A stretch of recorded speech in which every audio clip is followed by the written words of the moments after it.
Des sandwichs, de la salade et aussi du sucré.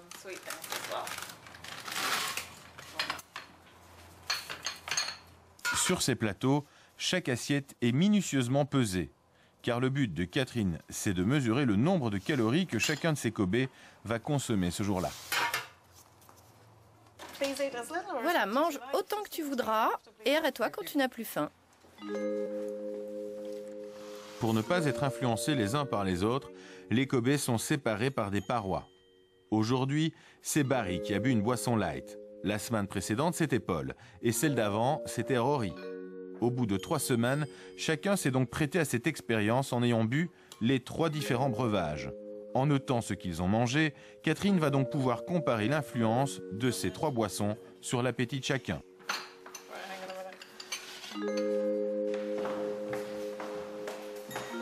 Ces données qu'elle recueille sur des dizaines de Kobe, elle les rentre ensuite dans son ordinateur.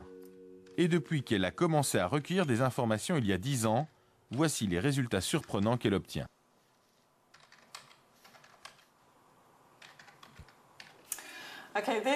Alors voici les résultats de l'étude. Nous avons comparé les effets des 3 boissons, l'eau, la boisson sucrée et la boisson light. On s'aperçoit qu'avec la boisson allégée, on mange plus qu'avec les 2 autres, que ce soit le soda normal ou l'eau. Et on s'aperçoit aussi que la différence est d'environ 150 calories par repas, ce qui est tout de même assez important.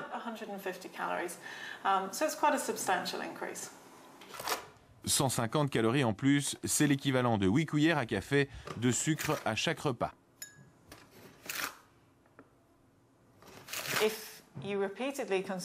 Si vous consommez un soda allégé avant chaque repas, on peut donc s'attendre à ce que vous mangiez plus, ce qui ne va pas dans le sens d'une perte de poids. C'est le contraire de ce que l'industrie veut nous dire. Mais c'est une vraie information? Oui. Et c'est génial de pouvoir la faire partager. Il faut que les gens sachent. Ils ne sont pas assez nombreux à connaître ces effets. Et Catherine Appleton ne s'est pas contentée d'enregistrer ces résultats inattendus. Elle est également capable de les expliquer. Ce que nous pensons, c'est que dans un environnement naturel, le goût sucré et les calories vont toujours ensemble. Et donc, quand un goût sucré arrive dans votre bouche, votre corps met en marche toutes sortes de mécanismes pour se préparer à l'arrivée des calories. Quand vous buvez une boisson allégée, vous avez le goût sucré, mais pas les calories correspondantes. Et donc votre corps se met à vous réclamer des calories. Et au bout du compte, vous finissez par manger plus pour compenser. Vous voulez dire que même un soda normal est mieux qu'un soda léger? Oui, aucun doute. Difficile pour nous de trancher dans ce débat d'experts. Mais les travaux de Catherine Appleton et de nombreux autres chercheurs n'ont pas été mentionnés devant les médecins français. Ce jour-là, ils auront quitté les entretiens de Bichat persuadés qu'il n'existe pas de débat scientifique sur l'aspartame. Et si les médecins peinent à s'informer, que dire alors du grand public? Car la confusion qui entoure les produits light ne concerne pas que les études scientifiques. Elle commence dans les supermarchés, sur les emballages des produits. Décrypter les étiquettes des produits alimentaires, c'est le métier d'Olivier Andreau. Il travaille pour une association de consommateurs. Son terrain de chasse préféré, ce sont les rayons de nos supermarchés. Et depuis quelque temps, il a mis les produits light dans son collimateur. Comme ceux qu'on trouve par exemple dans ce rayon de céréales pour petit déjeuner. Ah bah, là, on a une promesse magnifique ici. Vous voyez, regardez, une nouvelle recette, moins 14% de sucre. Donc évidemment, la mère de famille, elle est tout de suite attirée.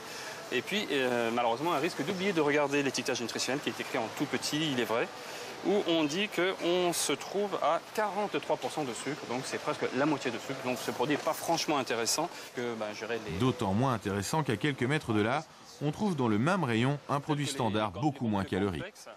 Sans sucre, ou quasiment sans sucre, puisque quand on regarde dans la colonne au 100 grammes, eh bien, on a seulement 8% de sucre. Donc vous voyez, c'est un produit qui est très peu sucré.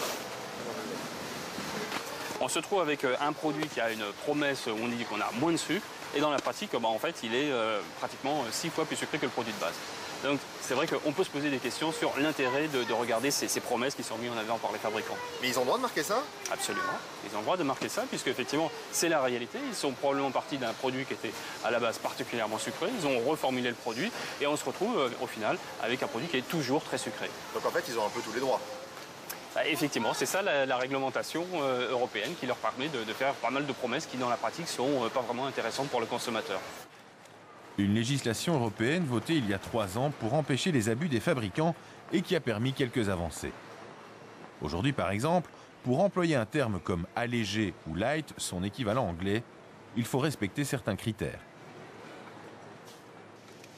Bon, vous voyez là, on a de la margarine allégée. C'est un très bon exemple. Pourquoi? Qu'est-ce que ça veut dire allégé? Eh bien, ça veut dire que dans ce cas-là, il y a 30% de matière grasse en moins par rapport aux produits standards. Ça, c'est un terme qui est protégé par la législation. Voilà, c'est complètement encadré par la réglementation. Pour employer ces termes encadrés par la loi, il faut donc vraiment alléger ces produits, ce qui pose un problème à certains fabricants. Alors, ils ont trouvé des moyens de contourner la législation. Ils ont tout simplement inventé des noms de produits qui nous promettent de rester sveltes, d'affiner notre taille ou encore de garder la ligne. Des marques déposées, totalement inattaquables. Il est clair que le fabricant, à travers sa marque commerciale, qui peut, à travers son nom, évoquer la minceur, la ligne, la légèreté, etc., il peut vous suggérer une promesse de légèreté du produit qui, en fait, n'est pas vraie dans la réalité, et ce jusqu'en 2022, puisque grâce au lobbying de l'industrie agroalimentaire, eh bien, ils ont obtenu une tolérance pendant encore maintenant plusieurs années.